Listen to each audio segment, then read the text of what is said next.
ভূত ভোটার নিয়ে শ্রমিকের নিশানায় তৃণমূল। ফাঁকা জমি প্লটেও তৃণমূলের ভোটার বলে কটাক্ষ।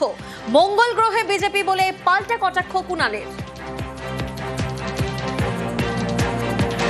দুয়ারে সরকার কবরে ভোটার। ভোটের দিন আসবেন, কবর থেকে উঠে ভোট দিয়ে আবার কবরে ফিরে চলে যাবে। যারা ওই দিন প্রিসাইডিং অফিসার থাকবেন, যদি ভূতের ভয় থাকে আগেই ওঝা টোঝা নিয়ে যাবে, কারণ ভূত ভোট দিতে আসবে। ফাঁকা জমি, ফাঁকা প্লট, সেখানেও ভোটারের নাম তোলা। পশ্চিমবঙ্গের এই এসআইআর প্রক্রিয়া দেখবার জন্য সারা ভারতবর্ষের বিরোধী দলের নেতাদের এবং দেশের বিভিন্ন মানুষ পর্যটনেও আসতে পারেন এখন বাংলায়।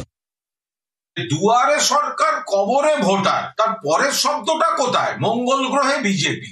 শ্রমিক ভট্টাচার্য, আপনি এইসব কথা বলছেন কেন? BLA 2 কোথায়?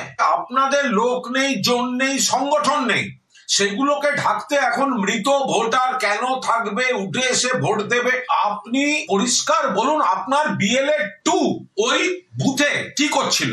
আপত্তি তো করবেন নির্বাচন কমিশনে। আপনি এখানে সাহিত্য করছেন, এটা কি ঠিক হচ্ছে শ্রমিক বাবু? জেলায় জেলায় নির্দেশ মুখ্য নির্বাচনী আধিকারিকের। কি নির্দেশ? দিনের দিন ফর্ম আপলোডের নির্দেশ। বিস্তারিত জানবো, সোমরাজ প্রতিনিধি আমাদের সঙ্গে রয়েছেন। সোমরাজ, মুখ্য নির্বাচনী আধিকারিকের তরফ থেকে ঠিক কি নির্দেশ দেওয়া হয়েছে?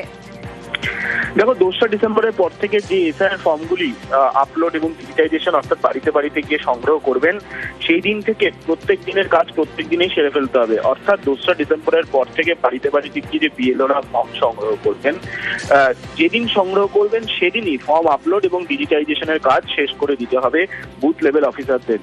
তুমি জানো, ইতিমধ্যেই জাতীয় নির্বাচন কমিশনের তরফে আরো 7 দিন সময়সীমা বাড়ানো হয়েছে এবং সেই 7 দিন সময়সীমা যেহেতু বাড়ানো হয়েছে, তাকে মাথায় রেখেই রাজ্যের মুখ্য নির্বাচনী আধিকারিকের দপ্তর থেকে এই নির্দেশ দেওয়া হয়েছে। পাশাপাশি এটাও বলা হয়েছে যে 11ই ডিসেম্বরের পর থেকে কোনো বাড়ি থেকে যদি ফর্ম জমা নেয় BLOরা, তাহলে সেটি BLO অ্যাপে আনকালেক্টেবল বলে দেখানো হবে, অর্থাৎ সেটি সংগ্রহ করা হয়নি তেমনটাই দেখানো হবে। আর বর্তমানে যে বুথ লেভেল অফিসারদের কাছে ফর্মগুলি জমা রয়েছে, সেগুলি আজকের মধ্যেই যেন আপলোড করে দেওয়া হয়। অর্থাৎ 2রা ডিসেম্বর, অর্থাৎ আজকের আগে যে ফর্মগুলি তাদের কাছে এসে পড়ে রয়েছে, যেগুলি এখনো পর্যন্ত আপলোড করেননি বা ডিজিটাইজেশন করেননি, সেগুলি যাতে আজকের মধ্যেই করে দেওয়া হয়, সেই নির্দেশও রাজ্যের মুখ্য নির্বাচনী আধিকারিকের দপ্তরের তরফে জেলায় জেলায় পাঠানো হয়েছে বলেই কমিশন সূত্রে খবর। বেশ।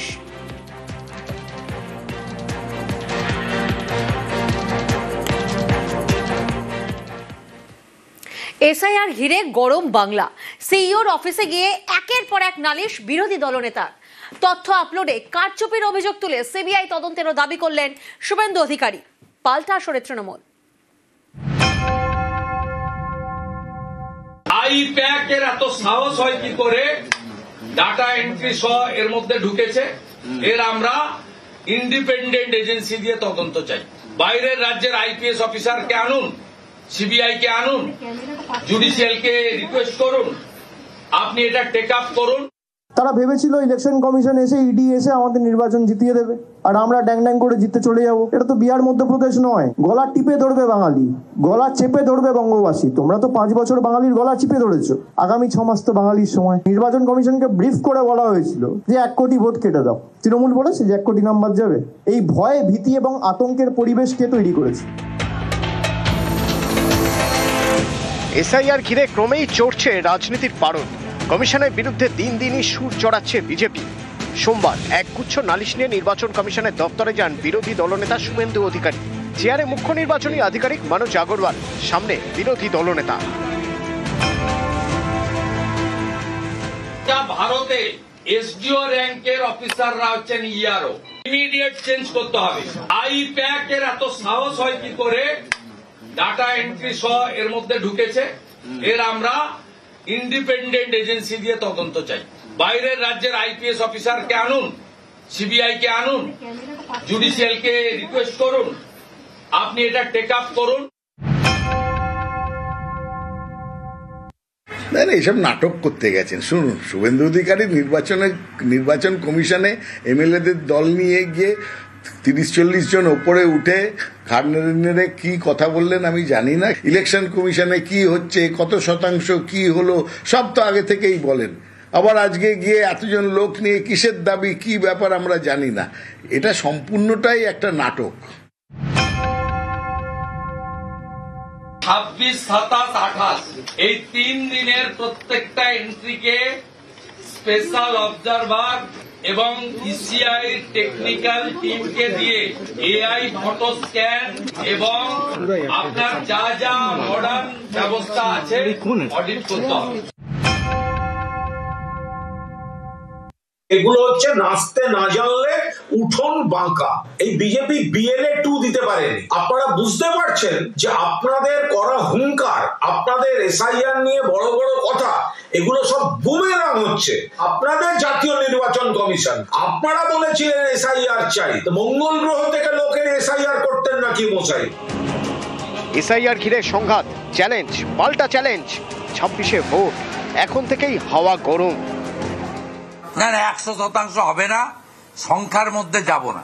অবজারভার আসার পরে এন্ট্রি ফ্লো কমেছে, ডেথ শিফট আনম্যাচের সংখ্যাও বেড়েছে। সে সংখ্যাটা ইলেকশন কমিশন বলবে। যারা বলছে যে এসআইআর হলে তৃণমূলকে দেখা যাবে না, তৃণমূলকে পাওয়া যাবে না, আর তৃণমূলের ভোট শতাংশও বাড়বে, আসন সংখ্যাও বাড়বে। তৃণমূলের যদি আসন সংখ্যা না বাড়ে, আপনারা যা শাস্তি দেবেন অভিষেক বন্দ্যোপাধ্যায় মেনে নেবে। আর তৃণমূলের যদি আসন সংখ্যা বাড়ে, আমরা কোনো শাস্তি দেবো না।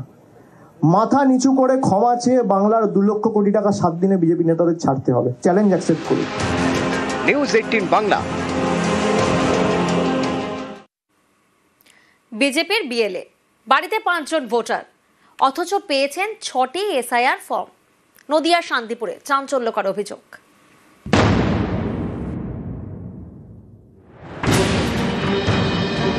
নদিয়ার শান্তিপুর, এখানকার 60 নম্বর বুথ এলাকার বাসিন্দা সুভাষ চন্দ্র রায়।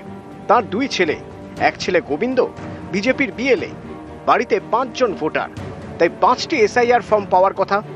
অভিযোগ সেখানে গিয়েছে 6টি শান্তনু রায়ের নামে। বাবার নামে আমাদের ঠিকানা আর একটা সন্তান এসে, এটাকে তো আমরা চিনি না বা জানি না, এটার জন্য আমাদের সমস্যা। 2 ভাই একেতে বাবার সম্পত্তি আছে, ভবিষ্যতে দেখা গেল বাবা মারা গেল, তখন সে দাবিদার করতেই পারে, তখন তো আমাদের একটা বিভ্রান্তি সৃষ্টি হয়ে যাবে। হ্যাঁ, ভিডিও বলেছে তোমার বাবার থেকে লিখিতভাবে এটা জমা দিলে নামটা কেটে যাবে। আমাদের 87 বিধানসভার 60 নম্বর পার্টের হয়তো বাসিন্দা নন, ভোটার নন, তার ফর্মটা বিএলও কাছে চলে গেছিল। উনি যদি ওখানকার ভোটার না হন, ওখানের যে ড্রাফট রোলটা আমাদের বেরোবে, সেই ড্রাফট রোল থেকে তার নাম বাদ যাবে। পরে উনি যেখানকার ভোটার সেখানে নিশ্চয়ই নাম তুলে নেবেন। বিএলও 5টির জায়গায় 6টা ফর্ম হাতে পেয়েছিল, আমাদের কাছে ফেরত করে দেবেন নিশ্চয়ই। আলিপুরদুয়ারের শামুকতলার তুরতুরি গ্রাম, এখানকার বাসিন্দা মহিতুল হক। অভিযোগ, তাকে বাবা সাজিয়ে আগে ভোটার তালিকায় নাম তুলেছেন মঞ্জুর হক, এবার এসআইআর ফর্মও ফিল আপ করেছেন। ভোটার তালিকায় নাম তুলেছেন? হ্যাঁ। কার ডকুমেন্টস দিয়ে? মহিদুল হক। কি হয় আপনার? আপনার আপন বাবা নাকি পালিত বাবা? না, আমাদের ছোট থেকে পাইলে বড় করছে, বিয়ে টিয়ে দিছে। ছোট থেকে যখন বড় করছে, মানুষ করছে, তো প্রমাণ তো ওকেই চিনি আমি, অন্য জনকে তো আর চিনি না। জন্ম না দো, আমাকে তো কর্ম করছে। কোথা থেকে নিয়ে আসছিলেন? বিহার থেকে।